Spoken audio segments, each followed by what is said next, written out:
Hello दोस्तों, स्वागत है आप सबका। मैं PC Singh, motivational speaker, business consultant and your knowledge partner. साथियों, जैसे कि आप सब जानते हैं, the PC Singh show channel के माध्यम से आप सबको मिलती हैं कहानियाँ जो ज़िंदगी बदल दे और जानकारियाँ जो आंखें खोल दे।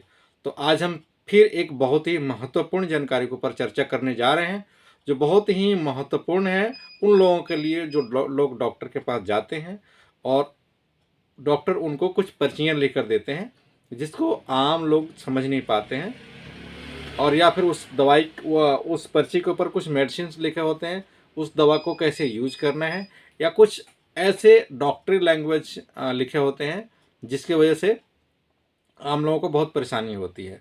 तो आज हम एक बहुत ही महत्वपूर्ण जो जानकारी के ऊपर चर्चा करेंगे, डॉक्टर से जो पर्ची लिखते हैं उससे रिलेटेड जानकारी के बारे में। अगर डॉक्टर ने किसी दवा के सामने TAB या TB लिख दिया है, T और B, तो उसको हम बोलेंगे टैबलेट। इसका मतलब है कि टैबलेट लिखा है डॉक्टर ने। अगर किसी डॉक्टर ने किसी भी मेडिसिन के आगे CAP तो लिखा है, तो उसको हम समझेंगे कि वो कैप्सूल लिखा हुआ है। और यदि किसी डॉक्टर ने किसी भी मेडिसिन के आगे लिखा हुआ है ING का मतलब इंजेक्शन, अगर किसी भी पर्ची पे किसी भी दवा के से पहले लिखा होता है SCH, तो इसका मतलब समझिए कि सचेट मतलब ग्रैनुलस पाउडर। अगर POW लिखा हुआ है तो इसका मतलब कि वो पाउडर है, पाउडर फॉर्म में आता है। इसके अलावा यदि किसी मेडिसिन को लिखने से पहले डॉक्टर अगर लिख देता है कि SUS या SYS, तो इसका मतलब होता है कि ये सस्पेंशन लिखा हुआ है। सस्पेंशन का मतलब जो देखिए, सिरप और सस्पेंशन में फ़र्क होता है। सिरप का मतलब जो चीज़ें ज़्यादा लिक्विड फॉर्म में होती है, लिक्विडिटी जिनकी ज़्यादा होती है, वो होती हैं सिरप। और जिस सिरप में मतलब जो सस्पेंशन है, सिरप का ही एक रूप है। जो सिरप थोड़ा सा गाढ़ा होता है या कुछ नैनो पार्ट्स जो दवाइयाँ उसमें दिखती हैं, तो वो होता है सस्पेंशन, मतलब कुछ गाढ़ा होता है। या फिर कुछ दवाइयाँ ऐसी होती हैं जैसे कि वो जाकर के जो सिरप होता है, सिरप के कुछ हिस्से में, मतलब या तो उसके कुछ निचले हिस्से में या फिर आधे हिस्से तक जाकर के वो जम जाता है। एक तरह से दिखता है कि ये दवा इसमें मिलाया हुआ है, तो वो सस्पेंशन होता है। और एक और बात बता दें कि यदि कोई किसी मेडिसिन या सस्पेंशन को तो हम कहेंगे कि हमेशा इसको सेक करके, मतलब कि हिला करके ही पीना चाहिए, क्योंकि इसमें जो दवाई है वो जा करके नीचे बैठ जाती है। कुछ प्रोडक्ट हम आपको दिखाना चाहेंगे, जैसे कि ये एक प्रोडक्ट है। हाँ, ये केस सस्पेंशन है। ये केस सस्पेंशन है। देखिए जिसमें कि आपको दिखाई दे रहा होगा खास साफ तौर से, कुछ मेडिसिन जो है इसमें जा करके नीचे दब गई है, नीचे जम गई है, इस एरिया तक ही है। तो अगर ऐसा कोई सिरप है तो इसको हमें कभी भी अच्छी तरह से हिला करके ऐसे डिजॉल्व करके ही पीना चाहिए, क्योंकि इसमें जो मेडिसिन है वो जा करके नीचे जम गया होता है। तो हमने समझा कि सस्पेंशन को हमेशा सेक करके, मतलब कि अच्छी तरह से मेल करके हिला करके ही पीना चाहिए। और यदि किसी दवा के सामने, दवा लिखने से पहले डॉक्टर ने लिखा हुआ है कि SOS लिख दिया है, तो SOS का मतलब हम आगे समझेंगे। लेकिन अगर किसी दवा के सामने लिखा हुआ है कि IM, किसी दवा के पास में लिखा हुआ IM, तो IM का मतलब होता है इंट्रामस्कुलर, मतलब कि जो भी दवाई या इंजेक्शन दिया जाएगा, मैं इंजेक्शन बोलना था हमें, कि जिस इंजेक्शन पे लिखा होता है IM का मतलब होता है कि इंट्रामस्कुलर, मतलब कि इस दवा को, इस इंजेक्शन को मांस में लगाया जा सकता है, मसल्स में लगाया जा सकता है। और यदि किसी इंजेक्शन के बारे में हम अगर कुछ बातें अच्छी तरह से जाने, तो इंजेक्शन के ऊपर हमेशा लिखा रहता है कि ये इंजेक्शन या तो हमें मांस में लगाना है, या तो हमें नॉर्मल स्किन में लगाना है, या फिर इसको नसों में लगाना है। तो जिस इंजेक्शन के ऊपर लिखा होता है ओनली यूज फॉर IM, तो इस इंजेक्शन को कभी भी नस में नहीं लगाना चाहिए, ये सिर्फ और सिर्फ मांस में ही लगेंगे। और या फिर कोई इंजेक्शन जो है लिखा हुआ है IV use only. IV use का मतलब होता है इस इंजेक्शन को सिर्फ और सिर्फ हमें वैन में इंट्रावेनस लगाना है। इंट्रावेनस का मतलब हमें नस में लगाना है। तो कभी भी अगर गलती से कोई किसी डॉक्टर के पास या किसी मेडिकल स्टोर पे या कहीं भी अगर आप जाते हैं तो उससे पहले देखिए कि इस इंजेक्शन पे लिखा क्या है। आईएम लिखा है, आईवी लिखा हुआ है या फिर स्किन लिखा हुआ है।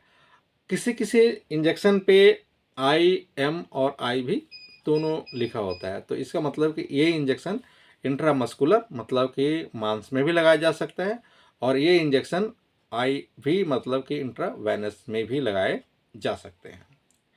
अब हम समझते हैं कि अगर डॉक्टर ने कोई प्रिस्क्रिप्शन लिखा है, सपोज कीजिए कि ये हमारी एक प्रिस्क्रिप्शन है और ये जैसे कि डॉक्टर का प्रिस्क्रिप्शन होता है, जैसे कि ये मान लीजिए कि अपने क्लिनिक का है, ये अपना क्लिनिक का जो पर्चा है इसके अगर ऊपर हम लिखते हैं कि आगे 1 BD या BD भी लिखा होता है। BD का मतलब होता है बोथ इन ए डे, मतलब कि कोई मेडिसिन जो लिखी गई है, जो इस पे मेडिसिन लिखी गई है, इसको दिन में 2 बार खानी है। अगर लिखा हुआ है TDS मतलब कि थ्राइस इन ए डे, मतलब कि जो दवा, जिस दवा के आगे 3 छोटे छोटे गोले मतलब कि 0 लगाया गया है या फिर इस पे 1 TDS लिखा हुआ है या TDS भी लिखा हुआ है, तो हम समझना चाहिए कि ये दवा जो है दिन में 3 बार खानी है। अगर किसी मेडिसिन के आगे जैसे या फिर उसके नीचे लिखा हुआ है कि OD, मतलब कि कोई डॉक्टर जो है वो लिखते हैं कि जैसे कि किसी TAB टैबलेट, मान लीजिए कि लिखा हुआ है सूमो गोली, सूमो के आगे 3 गोले लगा दिए तो इसका मतलब 3 बार खाना है। या फिर लिखा हुआ है 1 TDS, मतलब कि एक गोली को दिन में 3 बार खानी है।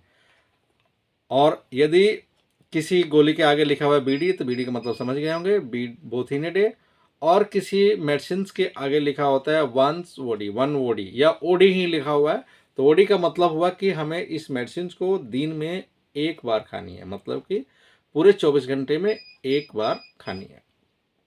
तो हमने समझा 1 BD का मतलब दिन में 2 बार, 1 TDS मतलब दिन में 3 बार, 1 OD का मतलब दिन में 1 बार।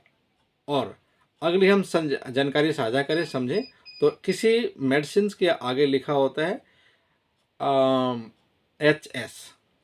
HS का मतलब होता है कि रात में इसको 1 बार खानी है। और किसी मेडिसिन के पहले या बाद में लिखा होता है BBF। BBF का मतलब होता है कि बिफोर ब्रेकफास्ट, मतलब सुबह सुबह नाश्ते से पहले इस दवाई को खानी है। किसी मेडिसिन के आगे लिखा होता है कि बेड टाइम आप लोग सारे आसानी से समझ जाते होंगे कि बेड टाइम मतलब कि सोते समय इस दवाई को खानी है। अगली जानकारी साझा करें कि जो मेडिसिन से रिलेटेड जो पर्ची होती हैं, जो डॉक्टर है वो उस पर लिखते हैं कि SOS का मतलब होता है कि जब इसकी ज़रूरत महसूस करें। SOS मतलब कि जब इसकी आवश्यकता हो तब इस मेडिसिन को खाना है। SOS का मतलब कि जब ज़रूरत महसूस हो तब इसको खाना है। तो हमने समझा 1 BD दिन में 2 बार, 1 TDS दिन में 3 बार, 1 OD दिन में 1 बार, और HS मतलब रात को समय, बेड टाइम समझ गए होंगे आसानी से, बेड टाइम मतलब कि सोते समय। और अगर लिखा होता है BBF मतलब बिफोर ब्रेकफास्ट, तो खाना खाने से सुबह सुबह नाश्ते से पहले खाना होता है। कई बार लिखा होता है मेडिसिन के ऊपर कि एक साथ में लिखा होता है 5 days OD then 5 days OD then BD, मतलब कि इस दवा को 5 दिन तक तो 1 बार खानी है, उसके बाद से इसको सुबह शाम खानी है। तो हमें पूरी तरह से किसी पर्ची पे जो दवाई लिखी हुई है उसको ध्यान से समझना चाहिए। कई बार होता है कि डॉक्टर या मेडिकल स्टोर वाले बताने में कई गलती कर जाते हैं, भूल जाते हैं, तो हमें दिक्कत होती है उस समय जब दवा खाना है तो पर्ची को पढ़ने में, पर्ची से जो पे लिखी हुई है दवाई उसको खाने में।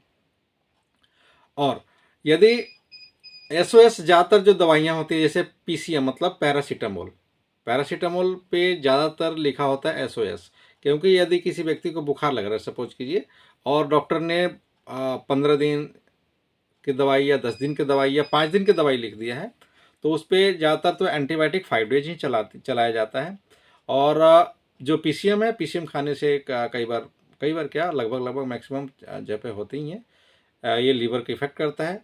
तो उस पर लिखा होता है पीसीएम के आगे एसओएस, मतलब कि जब आपको बुखार आता है तो इसको खाइए और नहीं आता है तो आप नॉर्मल जो इसमें गैस की गोली है गैस की गोली खाइए, एंटीबायोटिक लिखी है उस एंटीबायोटिक खाइए।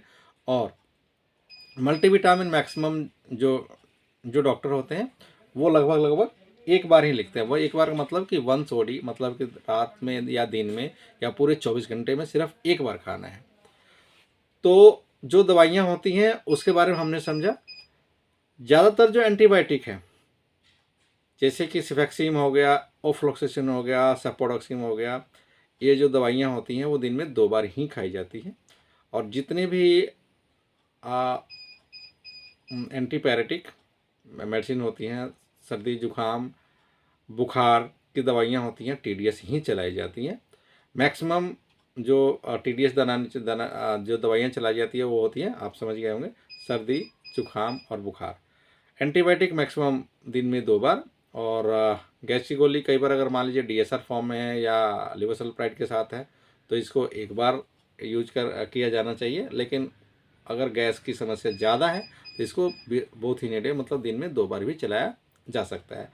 कुछ जो मेडिसिन्स होते हैं उसको हम लोग दोपहर में ही खाते हैं।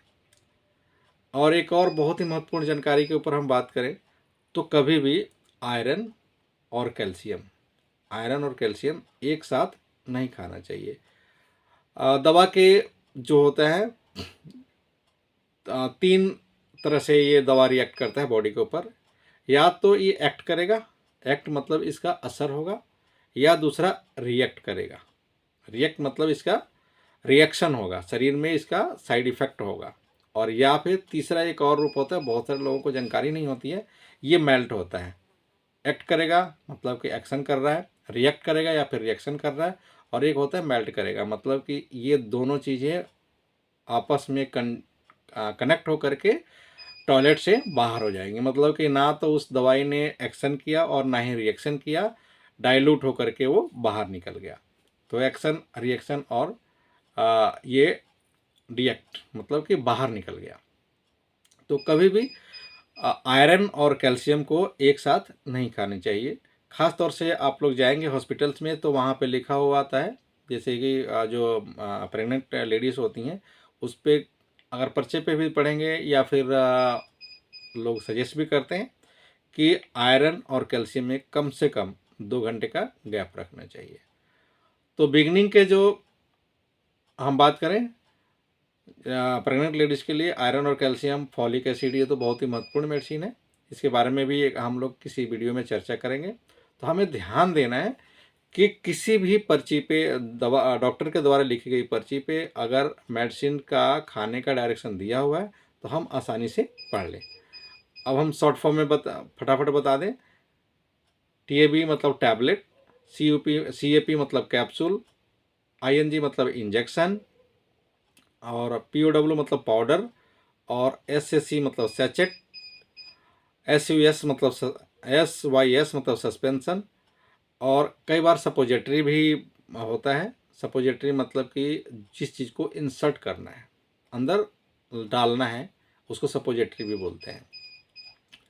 और 1 बीडी मतलब दिन में 2 बार, 1 टीडीएस दिन में 3 बार, 1 ओडी दिन में 2 बार, एचएस रात को सोते समय या बेड टाइम, बीबीएफ मतलब बिफोर ब्रेकफास्ट खाना खाने से पहले मतलब नाश्ते से पहले, और जो एसओएस का मतलब होता है कि जब इस दवा की ज़रूरत हो तो खाइए, नहीं तो इसको रोक कर रखिए। तो हमने समझा कि जितने भी एंटीपायरेटिक मेडिसिन होती हैं मैक्सिमम जो है दिन में 3 बार होती हैं, जितने मैक्सिमम एंटीबायोटिक होते हैं दिन में 2 बार होती हैं। और जितने गैस की गोलियां होती हैं अगर नॉर्मल है, मतलब कि प्लेन पेंट्राप्रोजोल है या प्लेन रेवेप्राजोल है, तो इसको दिन में 2 बार खाना चाहिए, या डीएसआर फॉर्म में है तो इसको दिन में 3 बार खाना चाहिए।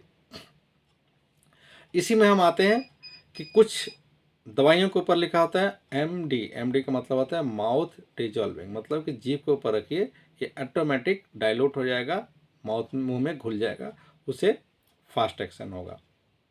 कुछ दवाइयाँ होती हैं कि एक्सआर लिखी होती है। एक्सआर का मतलब होता है एक्सटेंस रिलीज, मतलब कि इस दवा को घुलने में टाइम लगेगा, धीरे धीरे घुलता रहेगा और दवा असर करता रहेगा। और कुछ दवाइयों के ऊपर लिखा होता है एसआर। एसआर का मतलब सस्टेन रिलीज, मतलब कि आप दवा जब खाते हैं तो फटाफट ये शरीर में घुलेगा और अपना एक्शन शुरू कर देगा। तो मेडिकल फंडामेंटल से रिलेटेड बहुत सारी जानकारी हैं जो आम लोगों को भी जानकारी होनी चाहिए। इसी से रिलेटेड हम मेरा जो मिशन है कि आम लोगों तक जानकारी पहुंचाता रहूं और आपका प्यार हमें मिलता रहे, और हम लोग मेडिसिन से अपने सेहत से रिलेटेड एजुकेट होते रहें और अपने सेहत को, अपने लाइफ को अच्छी से अच्छी तरीके से आगे चलाते रहें। Thank you very much. अगर आप लोगों को ये वीडियो सही लग रही हो तो लाइक करें, कमेंट करें और सब्सक्राइब जरूर करें। सब्सक्राइब करने के साथ साथ बेल आइकन ज़रूर दबाएं ताकि मेरी कोई भी वीडियो आए, अगर कोई वीडियो अपलोड हो तो उसका नोटिफिकेशन आपके पास आप तक पहुंच जाए। और इससे रिलेटेड जानकारी आपके यार दोस्तों को भी होनी चाहिए, आपके जानकार को होनी चाहिए, तो इस वीडियो को शेयर जरूर करें। Thank you very much. जय हिंद।